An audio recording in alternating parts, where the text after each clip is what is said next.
to the Armon Show, where it's a lot going on. We discuss music, drama, celebrity gossip, pop culture, and everything in the entertainment world. That's how we already know. Stay tuned right here as we spill the tea, sip some tea, all raw for your enjoyment. Now grab your cup and buckle up.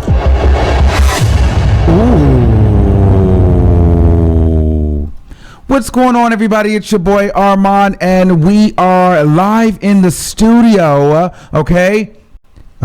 Oh, we might have some. This might take us out of sync. Hold on. Dang it, man. I have a feeling that this is going to take us out of audio sync. I'm Xing that out. All right. So we are live in the studio, and I am here with the one and only, the official King Payne. Okay. What's good, everybody? All the way from the home of the lituation. All right. So I'm not sure if my mouth is moving with, I have to do this every time. It's so irritating now because sometimes when I do that and then it's a delay, it messes up the sync. So is everything in sync? Because sometimes the sync will actually be thrown off when the video is uploaded. So if it happens, my bad. All right. So pretty much, let's get into it. This is very much so going to be a conversation. This Tekashi 6ix9ine situation has just been blowing up over the last couple of days. I'm gonna be honest with you, I didn't know exactly what to make of it, but after I am looking at everything, reading everything, looking at the leaked audio, reading the text transcript that from Twitter, and looking at stalking DJ Academics and everybody that's making commentary on it, to me, I feel like I understand why he snitched. You know what I mean? Absolutely. I mean, can you blame him? He looks like a pawn. Like, he's definitely being extorted. And a lot of your favorite rappers and artists are actually being extorted as well. Well, right.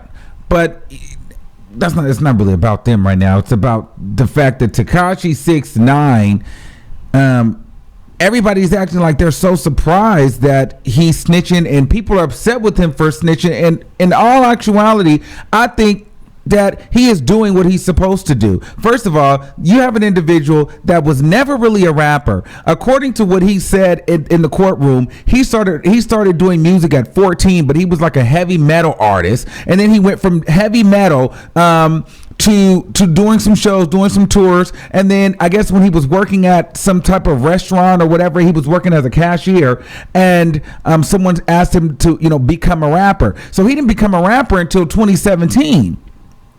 So then he does the Gummo video, and the Gummo video was to be a diss at Trippie Redd, which Trippie Redd was supposed to be a part of this blood gang, and Trippie Redd, him and Trippie Redd were on the same label or whatever the case may be, and then so Tekashi 6ix9ine wants to create a diss record against Trippie Redd, so he gets all of these bloods in this music video to kind of be his backup, and so from there, it takes off into more different songs, and obviously Gummo went viral, and then it takes off, and now all of a sudden Tekashi 6ix9ine is hard, and now it's at the point where he's been inducted to this 9 Trey. What is it? What's the stupid 9 Trey? Yeah, he's being inducted into this.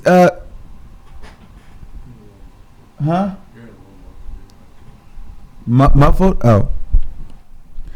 Okay, hello. Is it better now? So he's in this gang for backup when he was really not even about that life. He was never a gangster in the first place. However, if you ask me, I feel as though he used them and they used him. He used him to be a muscle. I mean, Tekashi 6ix9ine is literally no different than Cardi B. They gave him a story. He's this hardcore rapper. He goes viral. He's Hispanic, and it's a story. He's a gangster. It's a facade. Well, that's not true. See, when it comes to Cardi B and Tekashi, there is a difference because Cardi B is really from Brim Blood Gang, okay? Tekashi 6ix9ine is not really 9 Trey and never really wanted to be 9 Trey. He kind of got dragged into this whole thing. He kind of was riding a wave Let him explain it.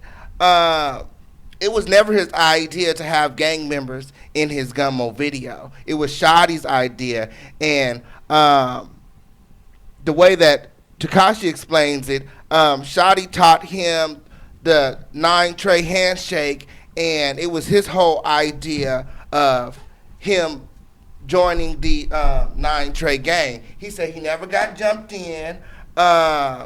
He didn't have to do anything except for give them money. So, and that's what goes to the point where I feel like he's doing what he's supposed to do, because through this whole thing, they were never his friends. This was all about money. So in my opinion, I feel like Tekashi 6ix9ine was tired of getting done in the butt with no lube. Like, literally, they were extorting him. They would literally have him, they would literally commit crimes in front of him and record it. So he was a part of it. Absolutely.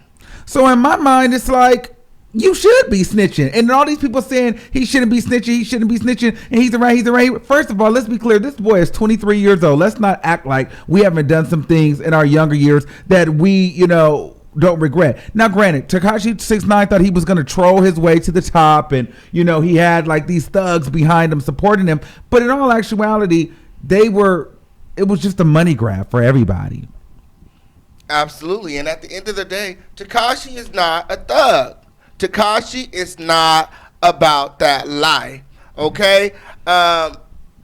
He was never put on. He wasn't born into this. He don't even know the rules and stuff. You know what I'm saying? Like, he don't live by no code. Like, they was punking him out of his money. Yes. They were punking him into doing stuff. He described a time where they made him punch somebody, and then he described another time where they made him shoot a gun. Like, he's not really about that life. He's not a hardened criminal. And like you said, he's only 23. You know what I'm saying? So he's very young. Like, who could blame him? Like, would you want to spend the rest of your life at 23 behind bars for somebody else that's been punking you out of your shit the whole time? Okay, hey, slow down on the cursing, because we got to get to this stuff. Still's got to get monetized now. But with that, also though, even with that being said, let's be very clear. These gang members, they already knew that they were using him. Tekashi was like the little yellow boy or the little white guy with all the money. He was I think he said something like, if he got paid $250,000 for a show, they would give him $185,000, and then they would just take the rest. Like, he was literally getting money off these people, and then that's why they pulled him over and robbed him. Because he didn't know who was it. See, here's the thing with these Negroes. I'm gonna tell you what it is.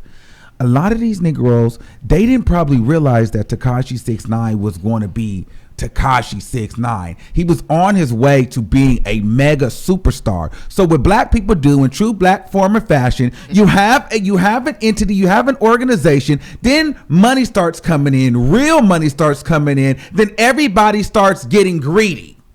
And so that's what started happening. People start getting greedy, so people started moving shady within the gang over the money, and Tekashi was the pawn in the middle. So whatever conversations that was being had behind the scenes, Tekashi really wasn't privy to. He was just the money.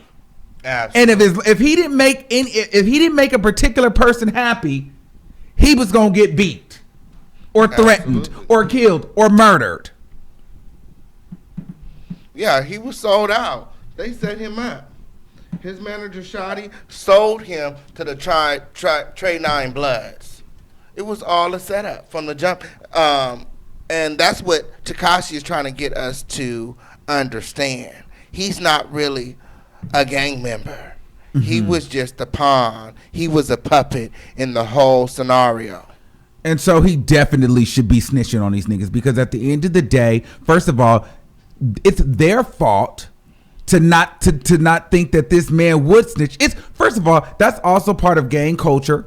Let's just call it what it is. There's always a snitch somewhere. Okay? And then when you indict a person induct a person who's really a soft individual, like, he literally didn't start saying nigga until Gummo. Like, he didn't even start, like, all that he was given, that really wasn't even him. He felt like he had the confidence of the gang behind him. So they knew he wasn't hard. They knew he would fold. I don't know why they would expect, if something were to go down, that he wouldn't speak out. And all of hip hop is like, oh, he's a snitch, he's a snitch, he's a snitch. First of all, if it were you, you'd be snitching too. Now, some people are going to say, well, I want to be stupid enough to put themselves in that situation. Let me tell you something. A lot of people do some stupid things for fame and fortune. Let's just be very clear. Now, everybody doesn't go run and jump into a gang. However, there's other things that people do that probably is less than smart for fame and success. I'm telling you, he thought he was going to troll his way to the top, and he had the gang behind him as protection, and he had to pay. And so now he's speaking out on everybody because why would he protect people that were extorting him, number one? Why would he protect people that set him up, number two? Why would he protect people that were having private conversations to violate him? Absolutely. That Why? got him pistol whipped. Why would you protect an individual that way? And robbed him. And threatened to kill him and his family. Like, why would you protect these people? Right now, you're in a situation where it's you or them. It's you or them. You could spend the rest of your life behind bars with these niggas. Okay? You know what I'm saying? When they was never really for you. Like, that's the thing. Like, I understand the not snitching thing. If we really cool, they never was really for him. I'm snitch. I don't care. Gang or not. Nigga, y'all robbed me. Y'all were going to kill me. Like, y'all were extorting me. Listen, I'm snitching. Like, that is my only payback and my freedom. Let's get it. Let's run it. Let's run it. I don't care. I'm telling. It has nothing to do with, oh, well, you signed up for this. Yes. In retrospect, I would say if you signed up to be in a gang, like, that's me and you friends. We in a gang. But you're not here extorting me. You're not here, setting me up. Me and you, we just do what we do. We get in trouble. You better not snitch on me. I'm not snitching on you. Okay. But if I'm already playing dirty behind the scenes, I'm blackmailing you, extorting you, set you up. At some point, you're going to want to get me back. Tekashi can't fight. So, I mean, why would he have a loyalty in this situation? That's stupid. That's really dumb. And then, better yet, let's just let Tekashi go to jail and then have all the people in jail just whoop his ass, because that's what's gonna happen too. Absolutely. I think with the plea deal and everything, before Tekashi was looking at 47 years minimum. I think that, he's going to get out with like time served. He's going to be in like protective custody or something. He's going to cut off all his hair. They're going to swoop up his family and they're going to put them somewhere real discreet. Okay? Because he's not going to make it too long out on these streets. Mm-hmm. And they're going to be looking for his family. Right now, Tekashi owes a debt. I mean, if he was being extorted by the 9 trades, you don't just get out like that. You can't go to court and snitch and just be done with it. They're going to come after you. They're going to come after your family. They're going to come after anything that you like and or love. So I believe that Tekashi got this amazing deal worked out. Period. I agree too. I definitely think he has an amazing deal worked out. He showed up to court sporting his rainbow hair, but I don't think he's going to have no rainbow hair nowhere. He might even have in his deal something to get them tattoos removed, okay? When I look at Tekashi 6ix9ine, I see this young picture of him. You know what I think of Tekashi 6ix9ine? You remember in high school, we went to a predominantly white high school, okay? You remember the little white nerdy boys that would want to be cool with the black crowd, and so they would spend their money or give us stuff. It seemed like he was trying to fit in and be cool, and it went too far because he got cool. Like, the wrong people picked him up. Definitely. And he really didn't understand where this really was going. Absolutely. He felt untouchable at one point. Yes. Definitely. And I'm about to dim this light real quick. Yeah, is that better? Or do you feel too dark? feel too dark. Dark is beautiful. Piriana. Okay. Hey! Yeah, because I'm liking this light a little bit better. Okay, you don't like this light? What light? Ain't no light. You cut them off. That's too bright. Okay, go ahead. Yes. So they was pimping Tekashi out, and Tekashi only has I mean, what would you do? I don't blame him at all. He could stay in jail and be somebody's, cellmate, or, he can get out of jail and, fight for his life. Either way, he gonna be fighting for his life in them draws. And at the same time, let's be very clear. He's 23 years old. I don't know what you guys are expecting from a 23-year-old who has barely lived life and who could have been facing up to 40 years. At some point, if it's me, I don't care about no music career. I don't care about what the world thinks of me. My life, okay, think about this. All them people saying that he don't need to snitch, he shouldn't snitch.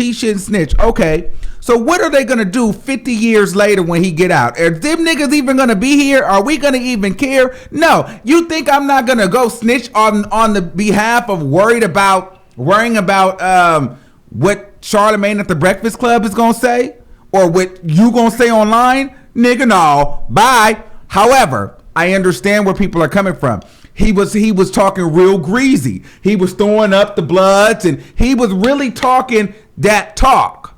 But that's because he felt like he had the protection. So he was really talking greasy, ordering hits out. He was feeling himself, but that was part of his come up. We knew Tekashi to be this troll, and that was part of his success. That was part of the viralness of him. That's why I say that he is no different than a Cardi B. He is a whole gimmick and an experiment, and it worked to a certain degree, and then it messed up. Well, I guess it just benefits Cardi B to actually be a part of the Brim gang and not be, for all we know, Cardi B could be being extorted as well. You know what I'm saying? A lot of these artists are being extorted by gangs. Let's take some call and see what's going on. The number is 563-999-3658. Okay, let's see. We got some people in the queue.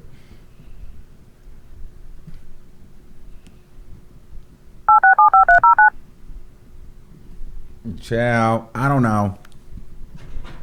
What you don't know? What would you do? I'm definitely quit playing. I'm not about to go to jail for nobody. I'm not doing time for no. Well, you definitely. As you're calling back into a live show, we are reconnecting you now. Well, you probably wouldn't be a gang member either. However, your show will go live in 5 seconds. 4, 3, 2, I done been in gangs. I done been to jail. I done been in a lot of things. You know what I'm saying? So have I. I done been in jail for people, and I done sat in jail for people, and I told myself the last time I sat in jail for somebody that I would never sit in jail for nobody again. So it's definitely not a good idea to commit no crime with the official campaign. Because if you commit a crime with me, in my presence, around me, your ass is going to jail. Period.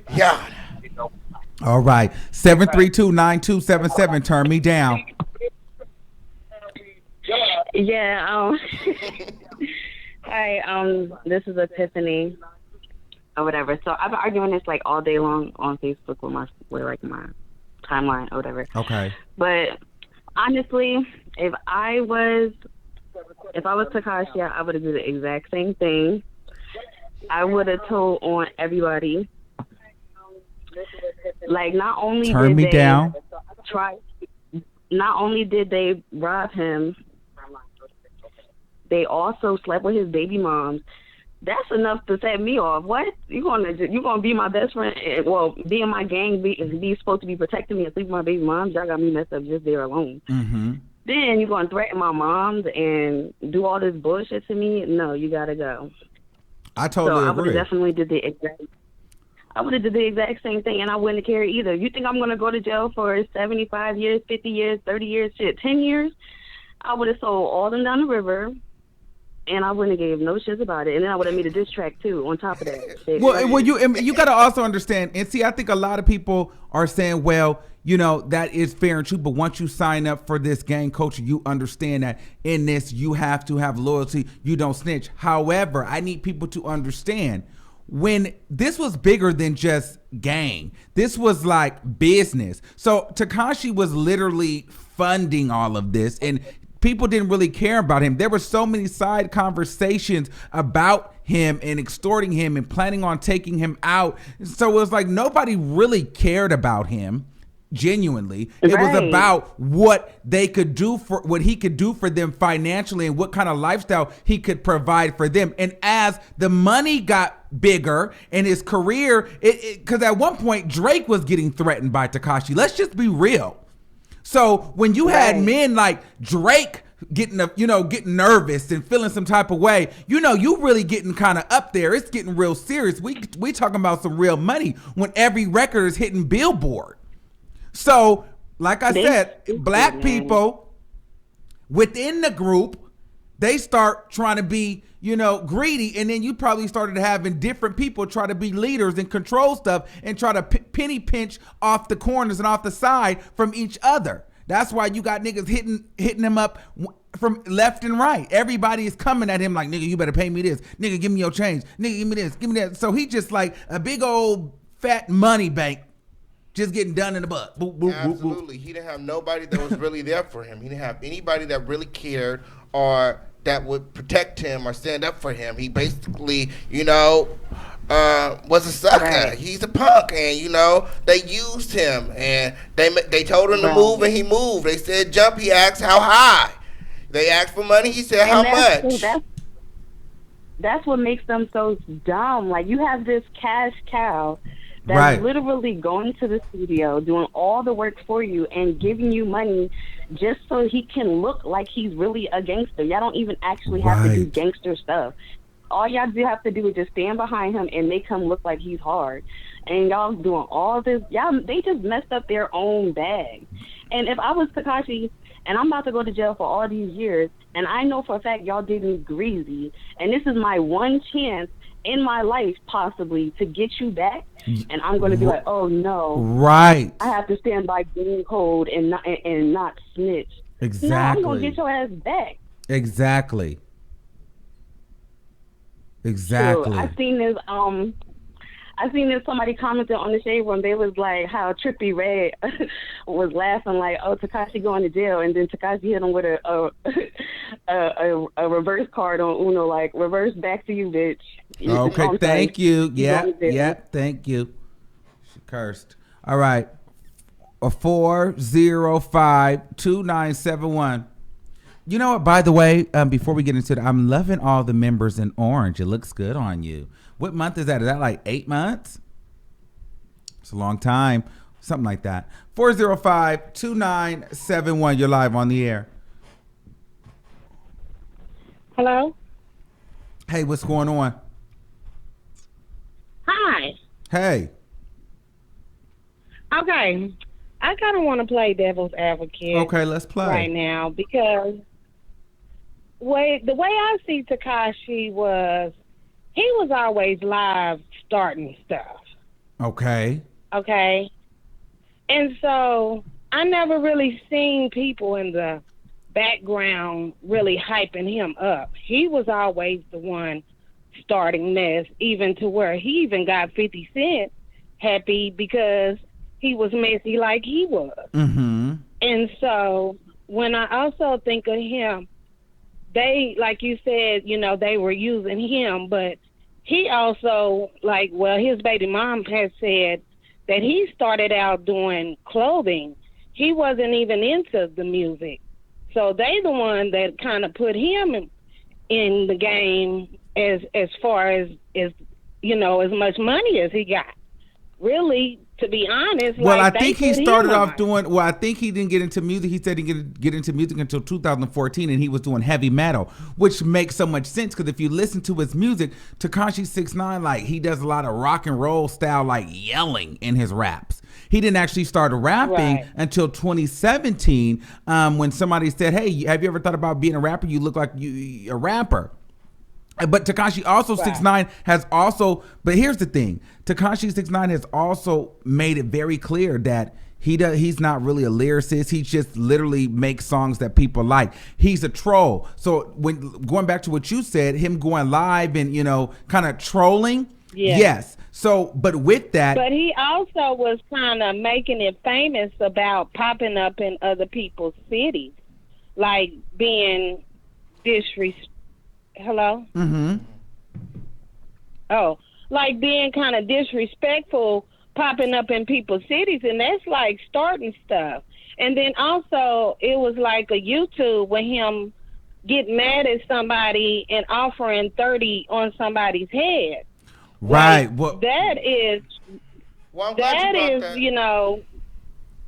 well, hold on. now- But before we go to that, real quick, I have to explain to her, like, but I understand what you're saying, but you have to understand the only reason why he even had that confidence to do that is because he had the backing of the gang. And after the trolling, he went and got the gang because he was doing so much trolling. He wanted to feel protected and he needed to look hard. So then you got the gang, and then now you got the gang and you got the money and you're feeding them and they're protecting you. Now you know you big and you bad and you riding around with blood trucks and offering 30,000 for a nigga head. You know, so there's a timeline. Now go ahead. Absolutely, you're absolutely right. There's a big difference, although, between trolling on social media and YouTube and going out and shooting guns and trafficking drugs and being extorted. There's a big difference, okay? Like a lot of people, like 50 Cent, are on social media trolling, starting to mess with people via social media. But 50 Cent's not out there shooting guns, trafficking drugs, and etc. and all of the above. You know what I'm saying? So I think that he was it was the gang that made him do all the stuff. You know what I'm saying? Like. Well, I can't just say it, they just. Well, I can't say that. You're right. They probably did make him Like do he was it. a hothead, but he was a hothead, but he wasn't doing nothing. He was just talking. It was like a social media climb. You know, that's what people do. The millennium kids, that's what they do. They go on social media and try to get as many followers and stuff. Try to go viral, talk a lot of trash. You know what I'm saying? But it wasn't really in him to go shoot a gun or try to kill nobody. Right. However, you're right. I do think that I don't think that they necessarily made him do it. I think that they just would like kind of blackmail him to be a part of that, just in case. Like it was that kind of whole mentality. If we go down, you go down. And so you're gonna do anything in your power to make sure that we good. Like if he a part of it, he gonna make. Well, sure because you have to think about it. And You have this guy making hundreds of thousands of dollars per show. He's a Billboard, hitting the charts on the Billboard. Your life is changing. You know what I mean? Your life is literally changing before your eyes. You don't want to let that go. And so you're like, okay, do this, do that, do that. And at any moment, you might feel like, okay, he might run away. So sure, you might go blow a nigga's head off and make him stand right there and hold the gun and record it. Just to blackball. I mean, it's a dirty game. But for that reason, I would be telling, because it's like y'all didn't really care about me at all. Y'all only really cared about yourself. However, this needs to be a lesson for Tekashi. This is probably the biggest lesson that he's ever going to learn in his whole entire life. Because listen, you got the fame, you got the fortune for 2 years, not even 2 years, 1 year. And now it's gone. So it wasn't worth it. This should be a lesson to everybody out there. Instant gratification is really not what you're looking for, because it always comes at a price. Absolutely. He had 10 #1 billboards back to back. He wasn't even out of jail for his debut album, and his debut album leaked online.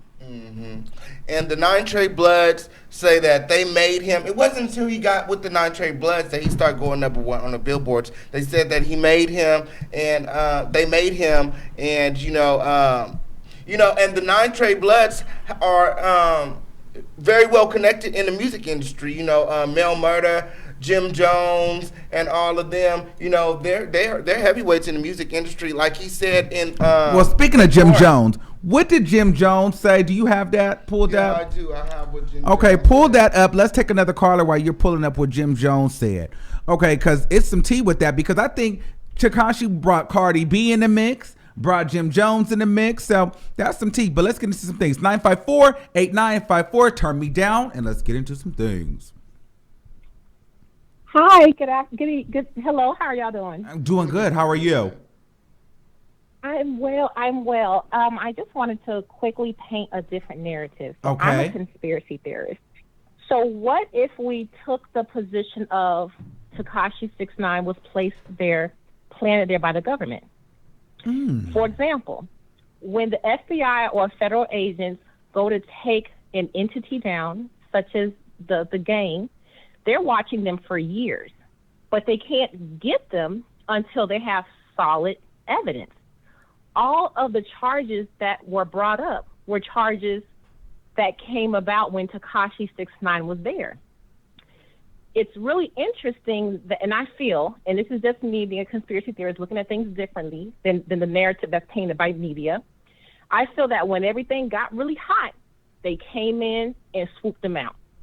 Now, you may say, okay, well, if that's true, what is his motive? Well, it's possible because I heard him on the Breakfast Club. He slept on the floor. His family was really poor. Maybe he wants to be a vigilante. Maybe he wants to be a hero.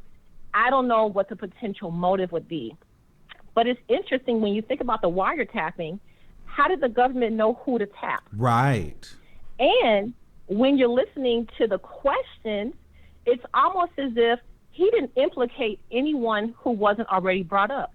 The lawyers brought up Jim Jones. The lawyers brought up Cardi B. The lawyers brought up Trippie Redd. So to me, it's kind of like we got our eyes on these people, but we can't touch him yet. So we're going to put our informant in there. And he also made money now because he talked about being poor on the Breakfast Club.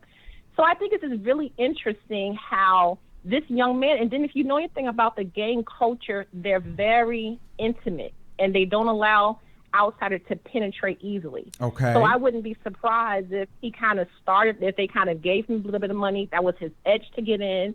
He's in for a year, kind of like a mole. There's this show called 48 Days In where people infiltrate the jail and they try to, work from the inside and bring down people. So just to kind of give you guys a different perspective. Well, hold on. All of the things that are surfacing.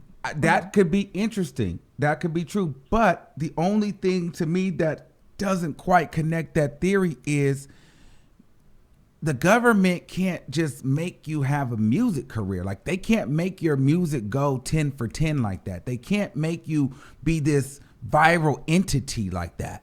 Like, people have to actually like you. You get what I'm saying? So what would make them choose Tekashi? Armon, that is a good question. However, I will say this, and I know we're in a different day and age with music. He was never, well, I don't want to use the term never, but he was not a rapper per se. That was never his style. How he kind of got into that role, I don't know if it was something that was planned or if it was authentic. He just put it on YouTube and became a viral sensation. But I just think it's just really interesting how, if you look at his demographics of fans, from what I understand, they're white kids. He doesn't even appeal to the mass blacks. So I'm just wondering, how did he get a chance to infiltrate a gang, a large, huge gang, unless it was something that either is not being spoken of or it was a financial kind of thing from the, from the get-go. Because I've never listened to his music. I can't say his talent. I don't think he's my cup of tea just looking at him. But I think this whole case is interesting. So again, but you might have a point, because like when he was talking in the first audio, remember he said that he was doing heavy metal music, and then someone approached him while he was at work and said, have you ever thought about doing rap? You have a certain look for it. And so that's very random. Now, you know what I mean? Like, somebody just going to walk up to you and say, hey, want to be a rapper? So actually, you might have a point there. Absolutely. And from that day, he started paying for studio time. They became best friends. That was Shotty. And Shotty is the one that introduced him to the Trey 9 Bloods. So it could have been Shotty's idea from the jump, or maybe the whole gang as a whole's idea to find somebody that they can use to make money. I don't think it was the government. I think that this is something that, that's new age, this new era that gangs are doing. because ever since Tupac and Biggie, gang culture has been a big part of hip hop. So I think that this is something that gangs do, and it's just kept under the radar, swept under the rug most of the time. But I agree. They were making big moves. I'm gonna let you guys go, but just think about this: where did he come from? Where did he come from? Mm-hmm. Who vetted him? Who co-signed him? And that's it. I love you guys. I love the show. Thank you guys so much. Y'all have a good night. Thank you. Which is interesting because Jim Jones, I guess, did an interview back in 2010. Did you ever find it? Yeah, I found it. Okay, so what happened with that? Okay, so in the conversation, Jim Jones alleged 9 Trey Godfather Jamal Mill murder. Jones complained about Hernandez publicly trash-talking gang members. Now he got to get violated, Jim Jones said. Yeah, super violated, super duper. That was Jim Jones. He said, just tell him that he's not a gang member no more. Okay, so basically, Jim Jones was on the phone with Shotty and was like, basically, you can't trust him. He's a rat. No, he was on the phone with Mel Murder. Or Mel Murder. Okay, Mel Murder. Okay, so he was on the phone with him and basically was like, don't trust him. He's been a rat. So he's known Tekashi since 2010. Mm-hmm. That's heavy. Like, okay, so what was he doing back in 2010? Do we know that information? I don't really know. Tekashi said allegedly he was studying law in 2010. Oh, okay. Mm-hmm. Well, he's only 23. He was still in school. He said he was studying law. He had got his first job at 13. But 13. I guess you would be a snitch. So I don't know why would Jim Jones say that in 2000. Is that when it was? Is that we sure that's when he said it? That he's been snitching since 2013. He was. Well, the wiretap is from 2018. Okay. Okay, that's the wiretap. And then the other part where he said that he's been a rat, they said that he said that about him. Oh, he's been a rat. He's been a rat. And now then it was basically like Jim Jones was calling a shot on him, and that's why Tekashi called him out in court and said that he was a part of the 9 Trades because he didn't know that Jim Jones had anything to do with him being set up and robbed. So basically, Jim Jones been having a problem with Tekashi. Okay. But he's kind of been keeping it to himself. He's a 9 Trade member, and he was talking with Mel Murder, the FBI, whatever. They had them on wiretap, and they got him basically calling a shot on Tekashi, saying that he needs to be violated. He not 9 Trade no more. Take him out, violate him, super violate him, super violate him, and that's when Tekashi got robbed. Remember, it was big headlines. Tekashi was getting robbed. He lost his train, yeah. Mm-hmm. He was pistol whipped, and the footage was leaked today. And turns out the story wasn't quite as the way that he told it. But it was all because of Jim Jones. Let's take another call. 347-8593. You're live on the air. Tell me something good and turn me down. Hey, Armon, it's Miriam. Hey, Miriam, what's going on? I'm not buying that Tekashi's a victim. He's from Brooklyn, very aware of what it is to be in the gang and what the gangs are. You're very aware in New York of how it goes down and everything. I definitely believe that. Yes, I am very well because I remember that place you took me to in New York at the Red Man function. I didn't, child. I was scared out of my mind. That damn place you took me to. I felt like we were going to get our ass whipped. It was like if y'all would have seen this place, it was like literally, it was a hole in the wall place. And we was somewhere in Brooklyn. It was like the niggas was in Brooklyn. And I was like, what is this? Well, get me out of here. Miriam, let me ask you, okay? I have some gang affiliation. I know gang culture, you know what I'm saying? So what makes you, why do you think that, okay, if Tekashi grew up in Brooklyn, okay, around gangs, he definitely knows about gangs, the importance of staying out of gangs. Why would he wait until he was 22 years old to join one? I don't think he joined one. He literally said that he wasn't jumped in, he wasn't anything. It was sort of like he first of all, so he wanted to do that video. He wanted to have some real gang members in the video. Right. So that's when he had the one guy come, like you said. But that's where he met Shotty at. He met Shotty at that video shoot. Yes. And it was at that video shoot that Shotty became his manager.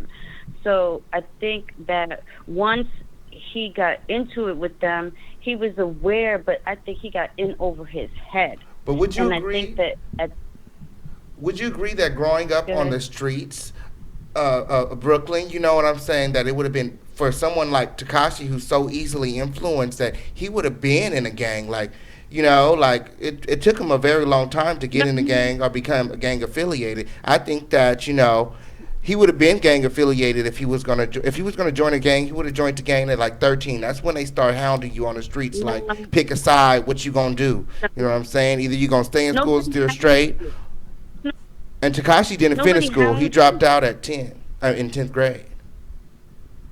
Nobody hounds you. You don't hound you. You don't get hounded. It doesn't work like that. It doesn't work like that at all. You don't get hounded at all. You know who's what. You know who's where. You know who's who. If you live in that neighborhood, you know what's good. Okay? And he was like pretending to be Crip at one time, and like even Taxstone said that he just got up one day, put on a red thing, and pretended he was a gang member, and everybody just believed he was blood. So I don't think it's about like what age he was. I think that what happened was he said, all right, I got a little bit of bread, they could protect me. Right. But I think he got in over his head. I think he got too cocky, and I think that when he realized like shit was going left, it was too late. This is one thing I would say. I think he was already working with the cops. That was the one thing I wanted to say. He was already working with the cops, not at the beginning, but I think he started working with the cops because there was a time where he was doing another video shoot, and then the cops took him away. And they were trying to like say that he was arrested or not arrested, and there was some confusion about why he left with the cops that day. And you know what? I could video got shot at when Nicki Minaj and them was there. Right. Yeah, so they took him for a minute. But you know what? So why would they just take him? Well, no, because I think, you know, now that kind of goes back to that lady's conspiracy, which could also be true. He could have been working with the cops, not from the beginning, but once he started to realize that he's in way over his head and the only way out was with his life, either going to jail or they were going to kill him. You get what I'm saying? So I think he got scared, really, because they started extorting him. I know everybody at this point has heard that video when they kidnapped him in the car. And he was saying, like, I was just scared. I was scared. Everybody was saying extortion. You know, I got you. That means that everybody around in the gang, they started flipping on each other and getting greedy for the money. That's what I'm trying to get everybody to understand. I get what you're saying. He definitely thought it was cool at first, and then people started flipping on him. They weren't extorting him from the beginning. It happened later. When they started to really get greedy. Mm-hmm. Wait, you got to remember sometimes too. Remember, Tekashi has some cases on him too with that little girl. Right. With the girl, and you don't know if they was like, all right, we could, because ain't nobody talking about that case anymore. Because he beat that case. Finished. No, it wasn't. It was not finished. It was not finished. I know for a fact that case was not finished, and that's why I'm wondering, like, if that's, and then like. If there was another video where he went to Chicago and he was like trying to pretend he was outside at night. Yes, I remember that. Yep, I seen that. And then all of a sudden there was like, they showed where there was a bunch of like trucks out there. Those look like Fed trucks. You know what I'm saying? So I don't remember him beating that case. I remember that he was still on like probation, or he was like still on probation, and he kept like, they kept doing things to him like they were doing to me, trying to violate his probation. I remember they kept pulling him in for that. So that's why I'm not sure that he beat that case. You know what I mean? But that's why I think it could have been like maybe he eventually turned on them, because just some things don't make sense.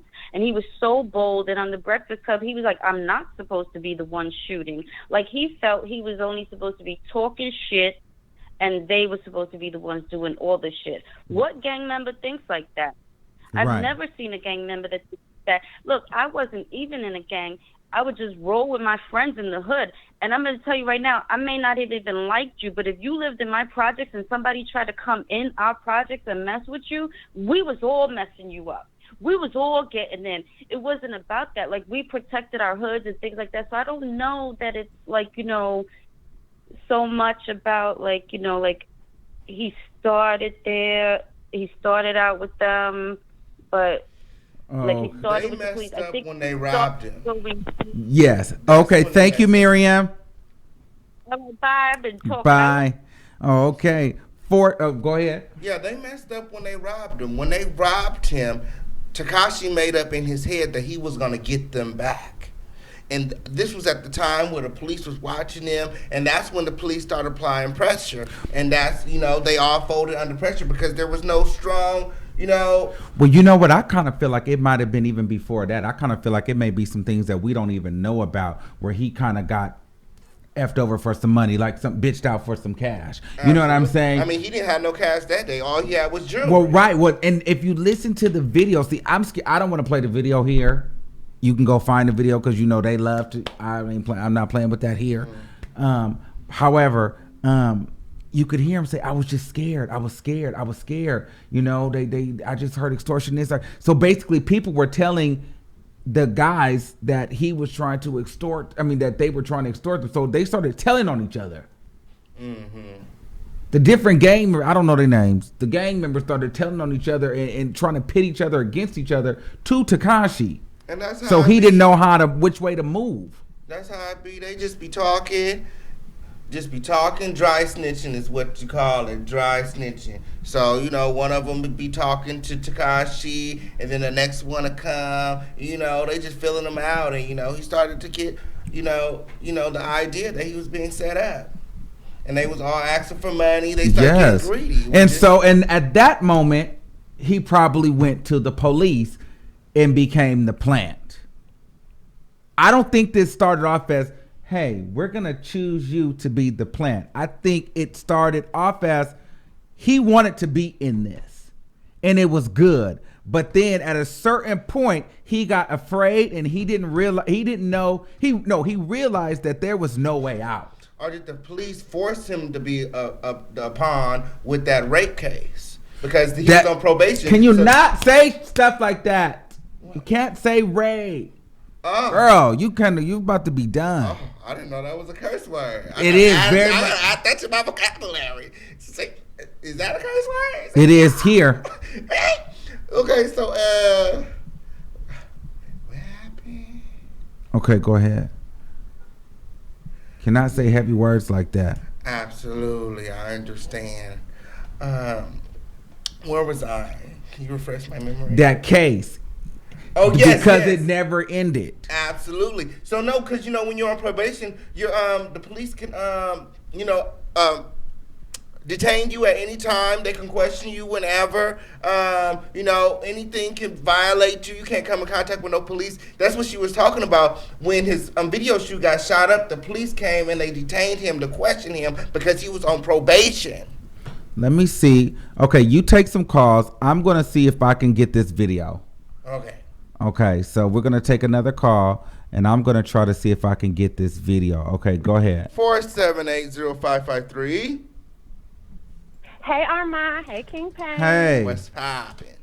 I love seeing you guys together. That Thank is so you. awesome. That's a rarity. I told you, Armon, I've been back at your old videos. I ain't seen y'all together in a minute. Okay. But let's get into some things. So, first of all, Tekashi is not innocent, okay? He went to this gang. The gang did not come to him. He literally sought out criminals to do crime and then went to the police and said, but I'm not a criminal. I'm just like a low-key criminal. Ain't nobody got time. Nobody has time. And one thing I've been arguing all day with people is that no snitching applies to everybody. Period. You don't snitch on your enemy. You don't snitch on your friend. I don't know, girl. You don't snitch on nobody. I don't know. Go here. Look, let me when it comes to life, that L. When we talking numbers, I can understand. If we talking in numbers, I can understand. But when we start talking in letters, all bets are off. Right. I feel you. But listen, Pete. Okay, if you don't snitch on your enemy, you don't tell on. Okay, if you in the middle of the hood, and say a gangster comes and robs your mama. Do you think that a gangster is going to tell the police who did it? Yes. Even if they know who did it? No, they're not. They're going to take care of it themselves. Okay. That's how the street makes the rules. You never go to the police for anything. You're not participating in the investigation. You get your own revenge. Or you let the streets handle it the way the streets are going to handle it. But what type of revenge are you going to get behind bars for life? What kind of revenge are you getting behind bars for life? That's what people who are about that life are willing to do. I'm not willing to do that. And I think you said it best. People that are about that life. And Tekashi is clearly not about that life. He said the day after he got arrested, he started working with the police. Street justice is over everything. And then the number one thing that people are saying is about how he doesn't owe loyalty to them. But that's what my point was about the whole, according to the streets, it doesn't matter who your loyalty is to. You're not going to tell on your worst enemy, so you're definitely not going to tell on people you were once loyal to. They keep talking about how the whole kidnapping thing went. But that videotape of him actually being kidnapped shows that it was more on some personal stuff. Like, they didn't kidnap you and handcuff you, tie you up, throw you nowhere. They told you get in the car, and you got in the car. Because he was the money bag. They wanted stuff. What I think is really interesting about that kidnapping happened a year ago, and now there's footage of it randomly that got out. Like, how convenient was that? That's what I said. Like, there's footage all of a sudden. They're reminding him of what they can do. They're reminding them of power. It's all about power. Like, where did that come from? And then it ends at a random spot too. Like, there's a full length video that I'm not going to play here, but there's a full length video when the actual driver gets back in the car, then he's looking for the police. So then he finds police and he goes back to the scene, but then it just randomly ends. Why would it end there? I don't know. And all of it is strange. That lady with the conspiracy theory, that did sound legit. Like, it probably is, but it's a little bit too deep for me right now. I've been sipping. But it could be a little bit extra going on with that as far as I'm never above a conspiracy theory. It could definitely work out. And then the second reason, though, about old boy smashing the baby mama, y'all do know the lyrics of that Gummo. My first time watching the Gummo video was today when they was talking about the stuff with TMZ. But literally, he says in those lyrics, and I'm not going to say the lyrics because I don't want you to get, demonetized. I want you to get your coin, honey. But he says on the hook of that song, literally what Shotty did to him. Like, if you're about that life, that's what happens. There is no loyalty. You would be so what? Like, you expecting to be a rapper with a baby mama, and your baby mama don't do you dirt like everybody else's baby mama. Right. Well, I'm going to get into those lyrics. We can pull those lyrics up, but I'm going to play a small clip of this video. Thank you, caller. No problem. Love you. Bye. Okay, so let's get into a piece of this video. Now, if I get flagged, then I'm going to be pissed off at y'all because y'all wanted this video.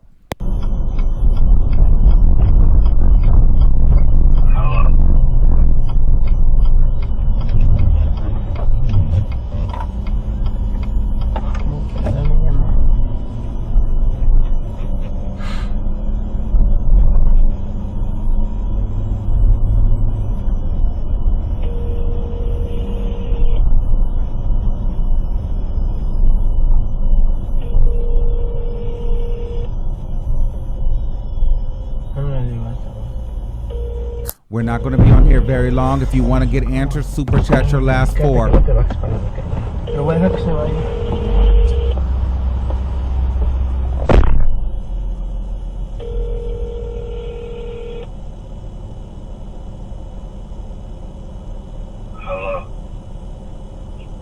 You have reached.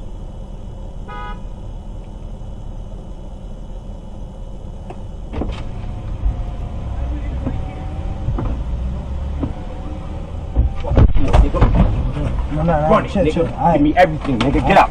Get out. Get out. Get in the car. Get in the car. Get in the car, nigga. Get in the car, nigga. No, stop. Wait. Chill. Where your man at? Hold it back.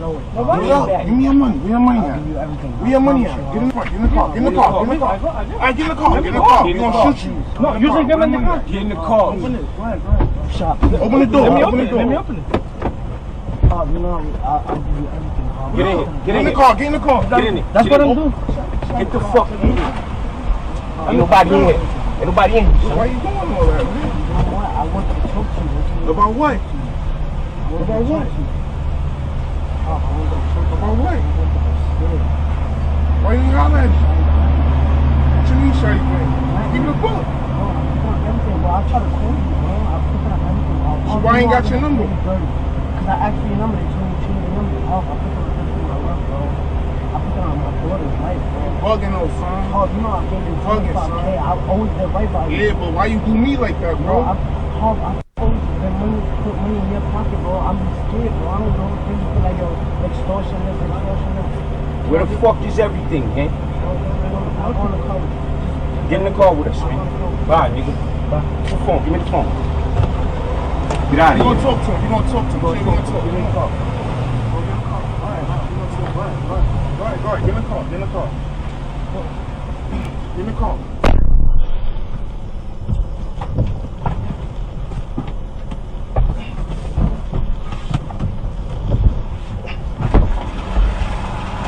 Right. I have to make sure everything good, man. We gonna talk to him. That's it, man. It's alright, you know.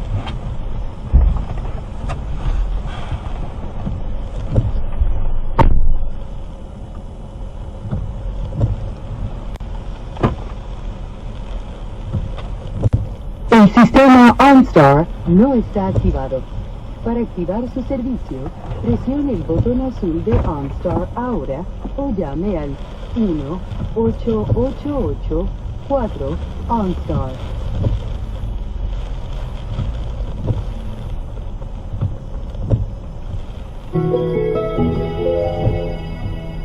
Conectando This con whole thing OnStar. is weird. Yeah, what kind of dash cam is this? Right. It's going from the front. It's They got panning. different Yeah. angles. They got the back of the seats and everything at one point. Okay, but we never hear what they talked about. But that's just one video. So, I mean, there's probably more. But I just want to show you guys that because a lot of you guys were like, well, what video? So there's longer footage, but that's the gist of the video. So how did you feel about that video? I felt like that's a very high-tech dashboard camera. Like, it was doing a lot of things. Like, it had to be multiple cameras. It was definitely different angles and stuff. Okay. So It didn't seem like nobody was holding it either. No. Let's take a couple more calls and then we're going to wrap up. Private caller, you're live on the air. Hello? Okay. It almost seems as though that audio was placed over that video, like the audio doesn't go with that video. Because you don't see nothing going on. Like, what did you see? Did you see anybody? Did you see any rainbow colored hair? No. Do you see any big, buff, burly security guard looking men? Like, we can't miss Shotty. You not gonna miss these bodyguard, these buff body, steroid type men. You know what I'm saying? Like, and I didn't see no rainbow hair. Like, I think that they had the audio, but they placed it over like a clip that somebody driving because it just don't make sense. Even like the doors opening and closing. The doors opening and closing in the car, it looked like the car is in motion. So, well, let's see. Hold on. Let me see. Let's see what we could. Let's turn the audio off. Okay, so this is where they came in. Get out of here. You gonna talk to him. You gonna talk to him. You gonna talk. Get in the car. Right. Get in the car. Get in the car. Get in the car. It's not moving.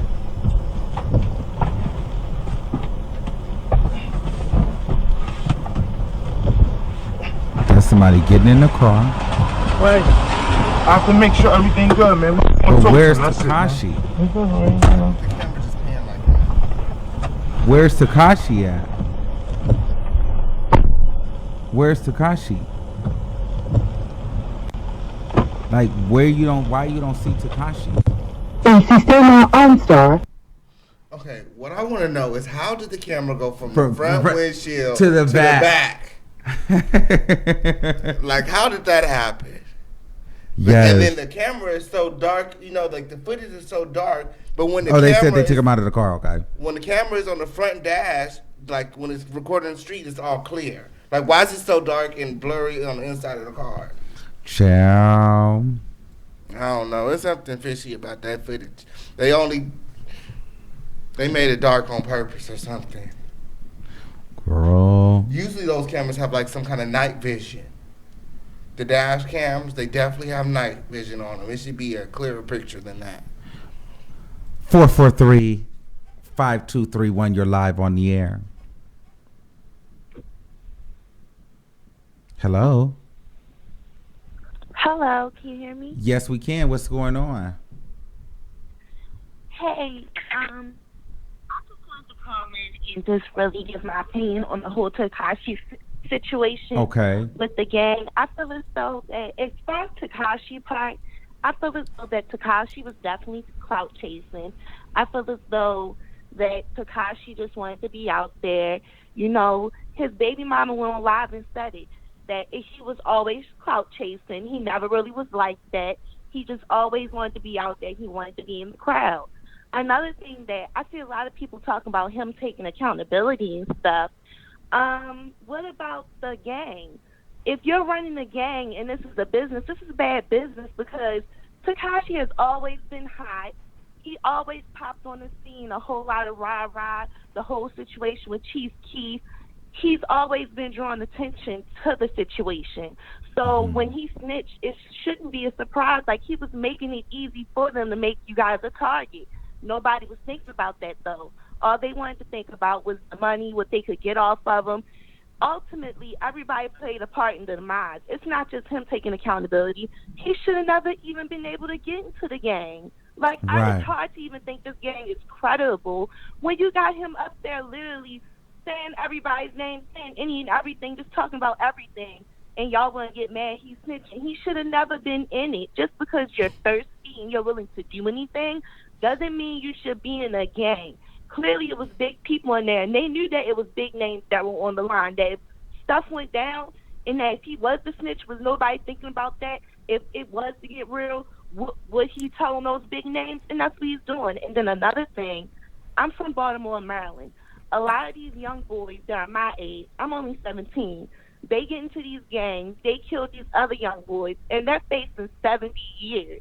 They're facing 70, 60 years, and it's like they don't even have the option to say, okay, I'm a snitch and I might get a plea deal. They're just getting the straight time. They don't even get a chance to talk. So the fact that they're sitting here thinking that he won't take that and he's only 23, 40, he's not going to do 47 years for people that were beating him up, taking his money, intimidating him. Thank you, caller. Crazy mess. I wouldn't do it. Thank you, caller. Thank you. We got to wrap it You're up. welcome. Thank you. All right, guys. So listen, if you guys didn't get through today, maybe you'll get through on the next one. Thank you for using Blog Talk Radio. But according to Google Analytics, after that 1 hour, you guys all start checking out. And I've noticed that a lot of you guys are watching and you guys are not hitting that subscribe button. So what I might have to start doing is having subscribers choosing new subscriber phone call. So if you want to be a new subscriber, if you newly subscribed, you can move to the front of the line for the phone calls. And I've also noticed that I'll have you guys check out when I start taking calls because you guys don't really like listening to the phone calls. So I thank you guys for those who have listened through the whole way here. And and thank you for being with us this hour. But we're not going to go over time because y'all don't be here for the rest of that part of the time. Most of you guys stay between 15 to 30 minutes, 36 minutes at the most. So I'm not going to sit on here and be talking to nobody. Okay? Absolutely. Remember, the best way to support your favorite YouTuber is to like, share, and comment on their videos. That's not the best way. The best way is to subscribe to the channel. And subscribe. Period. Okay. Listen, let them know where they can find you. Look, you guys can find me right here on YouTube at The Official King Payne. Okay, and on every social media platform at The Official King Payne. All right, thank you guys. So we listen. We want to thank The Official King Payne for coming on and covering this Tekashi 6ix9ine with us. This story is going to be developing. It's going to get nastier and nastier, and we're going to come bring it to you and discuss it. And this could probably be a series that we just cover, this messy, nasty Tekashi 6ix9ine situation. So we're going to really get into some things with this. Thank you guys all for watching. Make sure you guys like, share, and subscribe. Make sure you guys subscribe because I'm gonna be looking at my analytics now. Listen, if I'm not seeing a high subscriber rate, listen, and a longer retention rate, we will be moving the show to 30 minutes or 40 minutes at max. Yes. Okay, I'm about to get into my analytics. All right. Thank you guys. I love you. Until next time, keep that same energy, and I'll see you soon. Tell me pretty lies, look me in the face. Tell me that you love me, even if it's fake.